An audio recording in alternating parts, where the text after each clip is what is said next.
Bonjour, je suis Gilles Salva, le directeur général délégué du pôle recherche et référence de l'ANSES. L'ANSES, c'est l'Agence nationale de sécurité sanitaire, de l'alimentation et de l'environnement et du travail. Comme son nom ne l'indique pas, c'est aussi une agence qui travaille sur la santé des végétaux, la santé animale, évidemment la sécurité sanitaire des aliments pour sa partie recherche, mais qui englobe tous les problèmes de santé de l'homme dans son environnement au sens large. Et notre agence est souvent considérée comme un petit peu l'agence du One Health, dans la mesure où on intègre tous ces facteurs liés à l'environnement, à l'homme, aux animaux, aux plantes, dans la santé globale de l'homme et de notre environnement. On va commencer par un petit historique de ce concept One Health qui, vous le verrez, même si on en parle depuis très peu de temps, est un concept qui est presque vieux comme le monde et pratiquement comme notre civilisation, puisque Aristote, au IVe siècle avant Jésus-Christ, avait écrit Histoire des animaux, Partie des animaux, Génération des animaux, qui était un premier traité qui faisait les différences et les similitudes entre l'homme et l'animal. Et c'est un petit peu le texte fondateur de ce grand tout qu'est la santé de l'homme et la santé de l'animal, même si les notions de santé à l'époque étaient un petit peu différentes.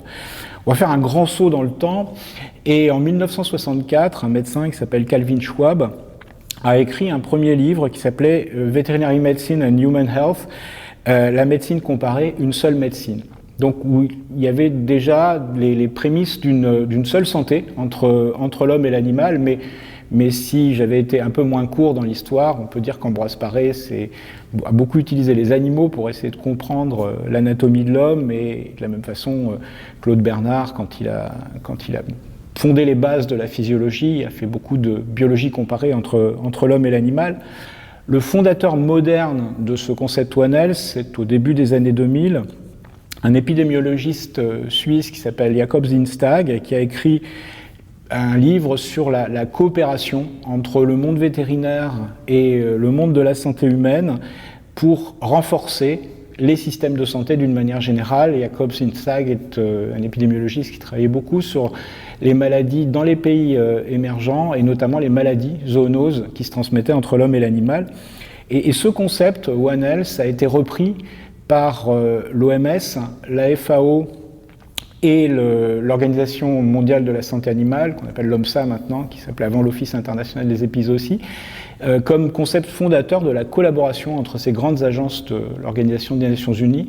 Et plus récemment, le programme des Nations Unies pour l'environnement est venu se joindre à cette tripartite pour fonder ce qu'on appelle la quadripartite. Et c'est cette quadripartite qui a donné la dernière définition en date du One Health, que je vais me permettre de vous lire, parce que je ne la connais pas par cœur. C'est une définition qui a été émise à la suite ou pendant la pandémie de Covid-19 et qui va rapprocher une seule santé de la santé de l'environnement réellement pour la première fois. Et donc cette définition, elle dit One Health, une seule santé, est une approche intégrée et fédératrice qui vise à équilibrer et optimiser durablement la santé des personnes, des animaux et des écosystèmes. Elle reconnaît que la santé des humains, des animaux domestiques et sauvages, des plantes, de l'environnement au sens large, y compris les écosystèmes, sont étroitement liées et indépendantes. Et donc l'approche va mobiliser plusieurs secteurs, aussi bien des médecins, tous les intervenants du système de santé en santé humaine d'une manière générale, de même pour la santé animale, mais également les intervenants dans la santé des écosystèmes, et notamment les écologues qui vont être mobilisés. Et donc ce concept va s'intéresser à l'ensemble des problèmes de santé de l'homme et des animaux dans leur environnement, y compris évidemment le réchauffement climatique dont j'aurai l'occasion de vous parler au cours de ces développements. C'est donc un concept ancien mais maintenant d'actualité, puisque, il faut le rappeler, 60% des maladies infectieuses sont communes à l'homme et à l'animal.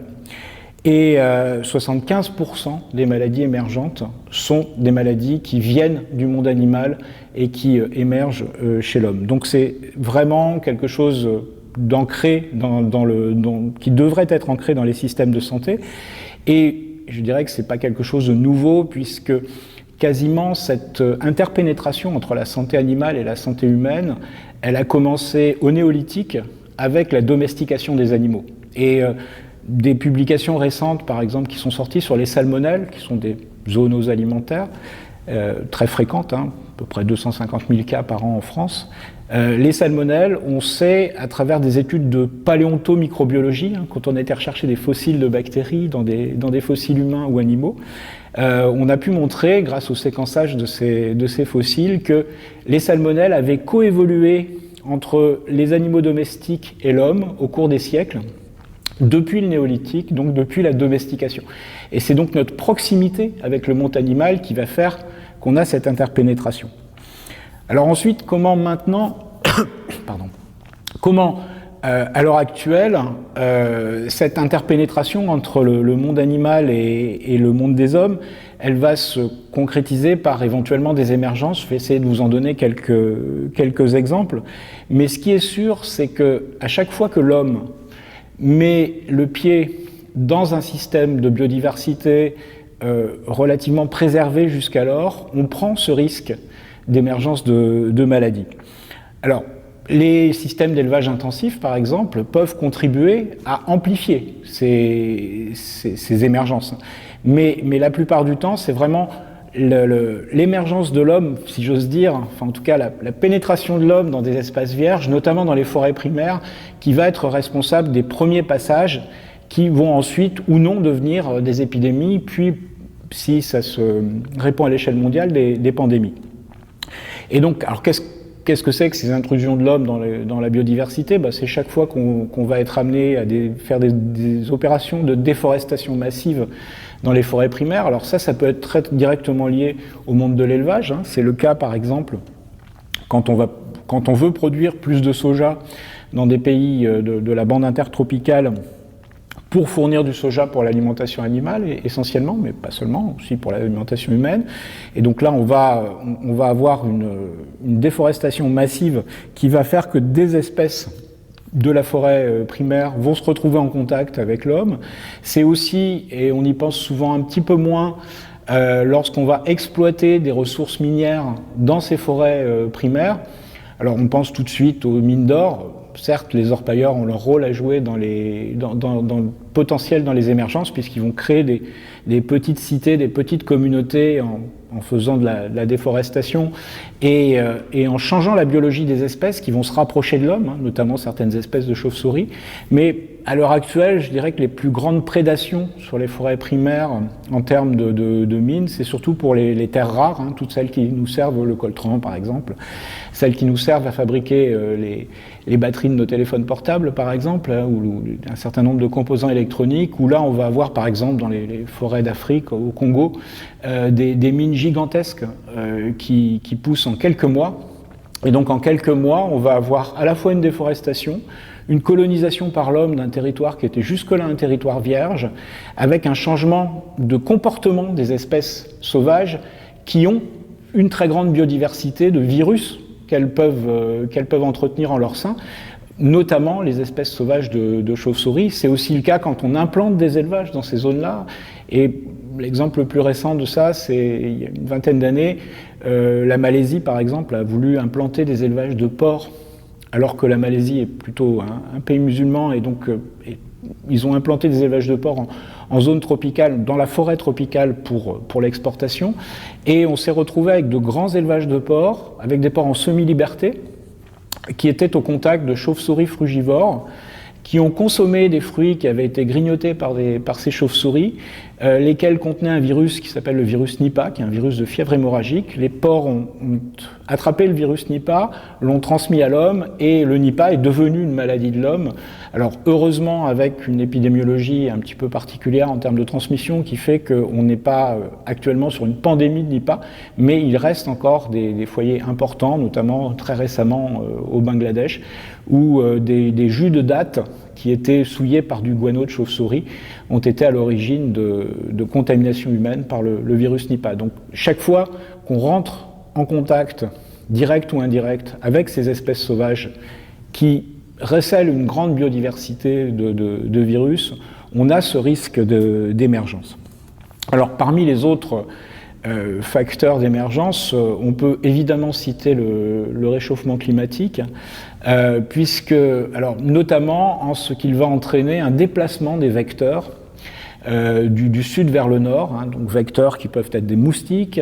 On a l'exemple du moustique tigre, par exemple, qui est en train de coloniser l'ensemble du territoire français, et qui est un vecteur de certains virus comme la dengue, le Zika.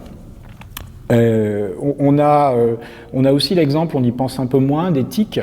Et par exemple, une espèce de tique qui était quasiment inconnue en Europe, Hyaloma marginatum, est en train d'émerger dans le sud de l'Europe, hein, notamment sur le bassin méditerranéen, donc en Espagne, un petit peu au Portugal, mais également sur le pourtour méditerranéen du territoire français, en Corse également. On a retrouvé des Hyaloma et on en trouve.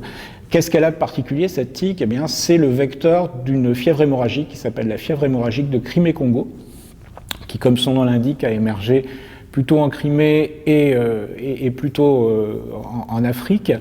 Et on a très longtemps, quand on avait quelques cas par an, en France notamment ou en Europe, de fièvre de Crimée-Congo, c'était la plupart du temps des cas d'importation.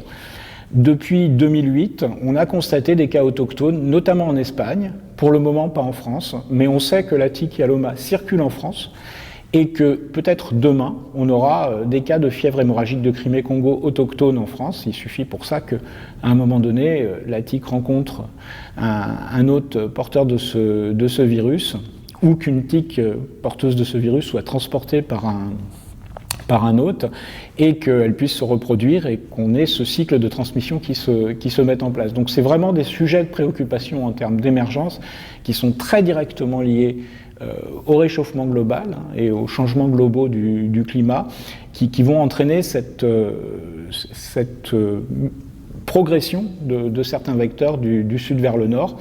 On peut aussi avoir une adaptation sur ces maladies vectorielles, de maladies vectorielles du sud qui vont s'adapter à des vecteurs du nord. Et alors, pas dans le registre des zoonoses, mais c'est arrivé pour des maladies animales. Par exemple, on a vu des nouveaux sérotypes de la fièvre catarrhale ovine, qui est une maladie assez grave pour les ovins, les bovins et les chèvres, qui ont émergé dans le nord de l'Europe, autour de Maastricht. De même, un virus totalement nouveau, qui s'appelle le virus de Schmallenberg, qui provoque des malformations congénitales des veaux quand ce virus atteint les bovins. Ce sont des virus FCO, donc fièvre catarrhale ovine, et Schmallenberg, qui sont transmis par des petits moucherons, des culicoïdes, plutôt des moucherons des pays du Sud, mais qui ont été importés, et on y reviendra, probablement par le commerce international dans des pays du nord de l'Europe, en Hollande pour ces cas précis, et qui se sont adaptés à des culicoïdes qui étaient des culicoïdes locaux. Et donc ça va entraîner effectivement de nouvelles maladies qui étaient absentes de notre territoire et qui petit à petit vont gagner du champ de propagation du fait de cette adaptation à de nouveaux vecteurs. Alors pour l'importation, je parlais du commerce qui était responsable de cette importation de ces virus. C'est probablement le commerce des fleurs qui est à l'origine de ça, puisque Maastricht est le premier marché international en termes de commerce de fleurs, et il est vraisemblable que des containers contenant des fleurs mal désinsectisées aient été à l'origine d'importation de culicoïdes contaminés par ces virus en Europe, et ensuite donc, le cycle s'est perpétué en trouvant des vecteurs locaux adaptés à ça. Donc on voit le commerce international, le réchauffement climatique, les intrusions de l'homme dans des espaces de biodiversité, tout ça va quelque part contribuer à la propagation, et d'une part à l'émergence et d'autre part à la propagation et à la diffusion de ces maladies. Alors ces diffusions de maladies, ensuite, elles vont être plus ou moins rapides en fonction du mode de propagation de ces maladies. On l'a vu très récemment, le mode le plus efficace, ce sont pour les virus respiratoires. Évidemment, quand on a une maladie qui est transmise par voie respiratoire, on a une diffusion qui peut être très rapidement passée d'une échelle locale à une échelle mondiale. Ça a été le cas pour le coronavirus du SARS-CoV-2, de la Covid-19, hein, où très vraisemblablement, on a un coronavirus qui était préexistant chez des chauves-souris, probablement en Chine, qui est passé sur une autre espèce animale. On ne connaît pas cette espèce animale hôte intermédiaire. Alors, plusieurs théories au cours du temps et au cours de l'évolution de notre connaissance de cette maladie. On n'a toujours pas trouvé de manière très formelle l'hôte intermédiaire. Alors, ce peut être des petites espèces de carnivores comme les visons par exemple qui sont beaucoup élevés dans la région où probablement ce coronavirus a émergé. Ça peut être des chiens vivrains qui sont aussi des petits carnivores qui sont utilisés pour leur fourrure et leur viande notamment en Chine et qui sont des espèces sensibles au SARS-CoV-2. Toujours est-il qu'il y a eu un hôte intermédiaire à un moment donné très certainement entre la chauve-souris et l'homme, et que cet hôte intermédiaire avait un contact suffisamment étroit avec l'homme pour qu'il transmette le virus, que le virus mute petit à petit, et que ce virus puisse ensuite se transmettre d'homme à homme et devenir ce virus de pandémie tel que nous l'avons connu. Alors après, les émergences, elles se font effectivement par ces contacts entre les espèces sauvages, des espèces domestiques ou des espèces sauvages domestiquées et l'homme, mais il y a des facteurs intrinsèques au virus, évidemment. Et si on parle du SARS-CoV-2, vous savez qu'on a eu, avant le SARS-CoV-2, on a eu d'autres émergences de coronavirus. Le SARS, il y a à peu près 25 ans. Le SARS était un virus assez proche, finalement, du SARS-CoV-2, qui était extrêmement pathogène, mais finalement assez peu contagieux. Donc on a réussi à peu près maîtriser sa propagation en quelques mois. En faisant du dépistage, en limitant quelques voyages depuis les régions contaminées, mais on avait un virus à transmission respiratoire et par les surfaces, un peu comme le SARS-CoV-2, mais beaucoup moins contagieux.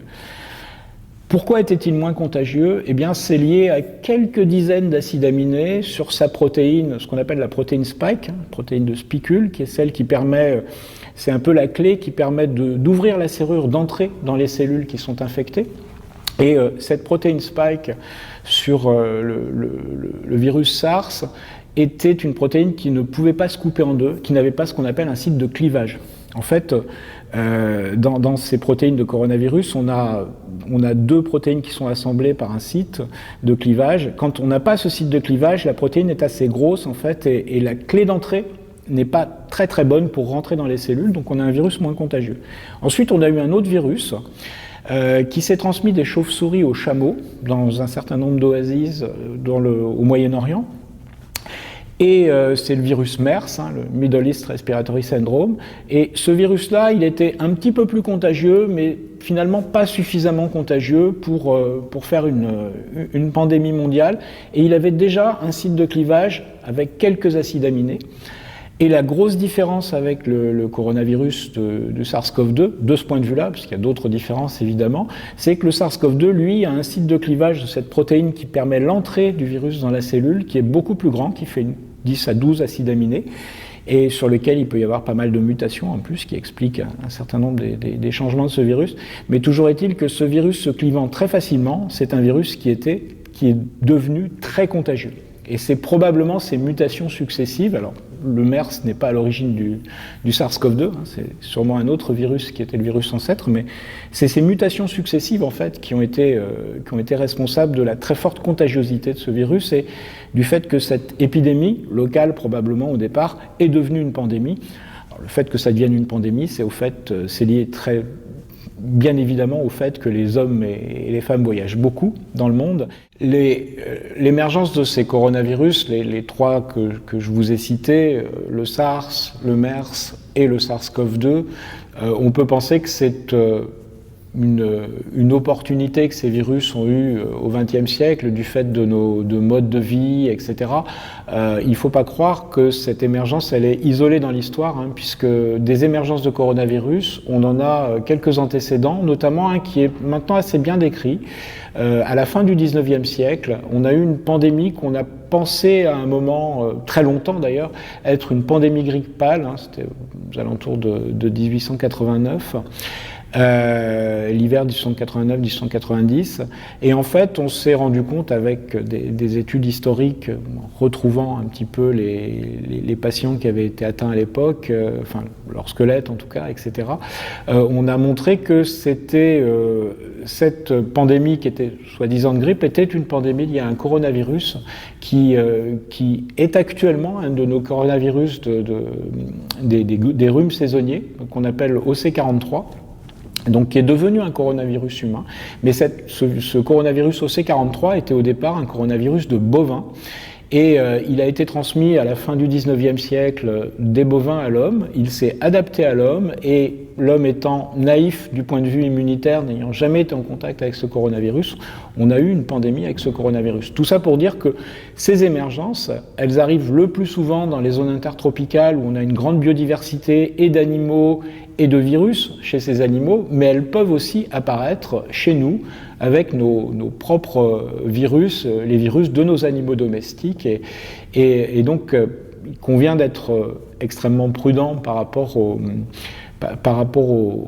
à la qualification des risques d'émergence et de ne pas forcément stigmatiser sur ces zones intertropicales et un certain nombre de pays qui le sont parfois, même si c'est vrai que les conditions de vie et les liens étroits entre l'homme et l'animal dans ces pays peuvent être plus facilement à l'origine de ces pandémies. Un autre cas de virus qui est probablement la prochaine émergence, mais vous le connaissez bien, ce sont les virus grippaux.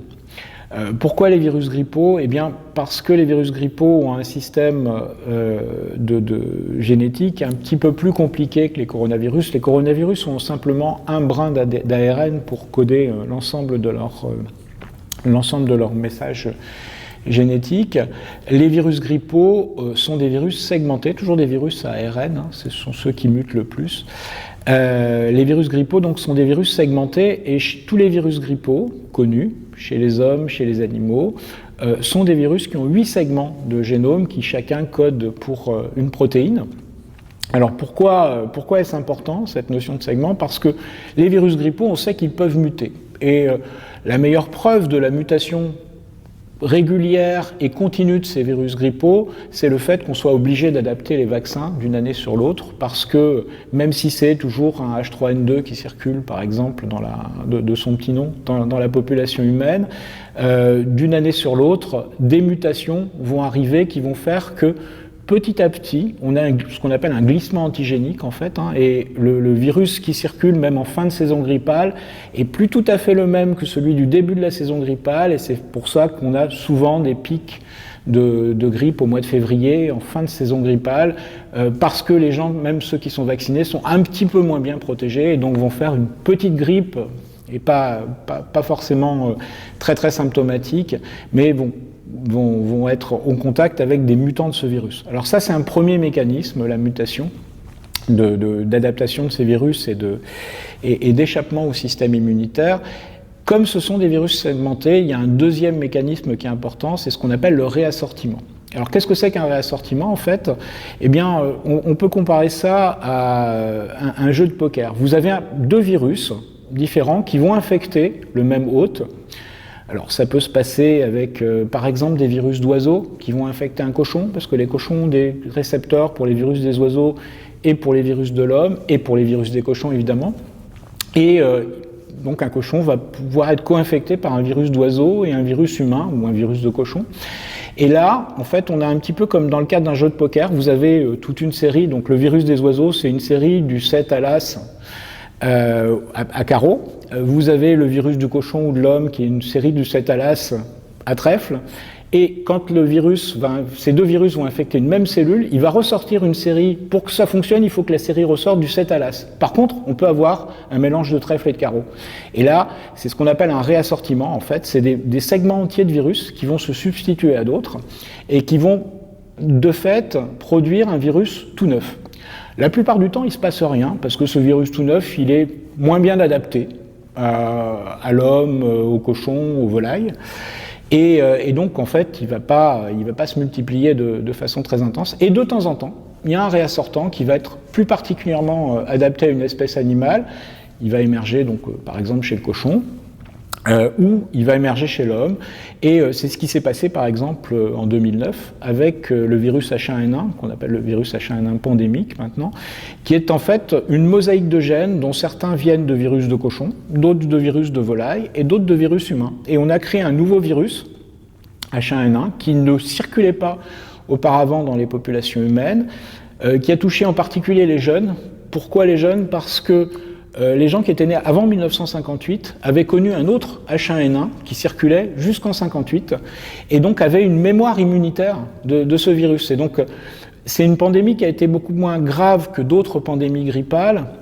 Par exemple, la pandémie de fièvre espagnole en 1918, parce qu'on avait la partie la plus sensible de la population, les personnes âgées, qui sont les plus sensibles aux virus grippaux, qui avaient une mémoire immunitaire contre ce virus. Néanmoins, ça a été une pandémie, puisqu'on a l'émergence d'un nouveau virus à l'échelle mondiale, et avec des conséquences sur le système de santé qui étaient non négligeables. Demain, peut apparaître un nouveau virus par ces mécanismes de réassortiment de manière très brutale, notamment si on laisse circuler de façon trop intense les virus animaux. C'est ce qu'on redoute actuellement avec le virus H5N1 qui circule chez les volailles. Alors on le redoute pour plusieurs raisons. D'abord, ce virus H5N1 chez les volailles, c'est un virus qui tue beaucoup les volailles. En 2021-2022, on a abattu en France 22 millions de volailles pour un coût économique de à peu près 1,2 milliard €. Donc on voit qu'on est dans des conséquences économiques très importantes. Donc si on lutte contre ces virus, c'est d'abord parce qu'ils créent des problèmes de santé chez les animaux. Ils peuvent créer des problèmes de ressources alimentaires, si on n'a plus de volailles pour se nourrir. Alors on peut d'autres viandes de substitution, bien entendu, mais ça crée énormément de problèmes économiques également pour les filières et pour les éleveurs qui sont touchés, et au final pour les contribuables, puisqu'il y a une indemnisation des éleveurs lorsqu'on abat ces troupeaux. Donc ça, c'est une première conséquence.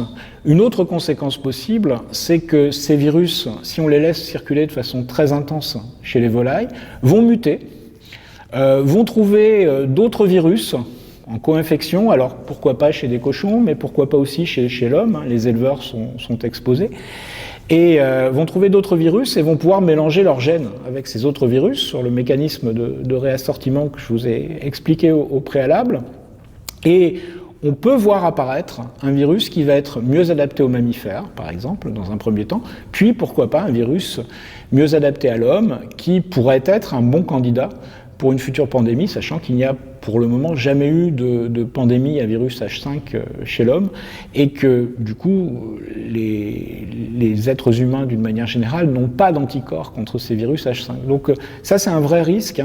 Alors ça n'est pas un risque qui s'est avéré pour le moment. On a très peu de contamination humaine avec ce virus H5N1 au niveau mondial, et généralement des cas plutôt bénins.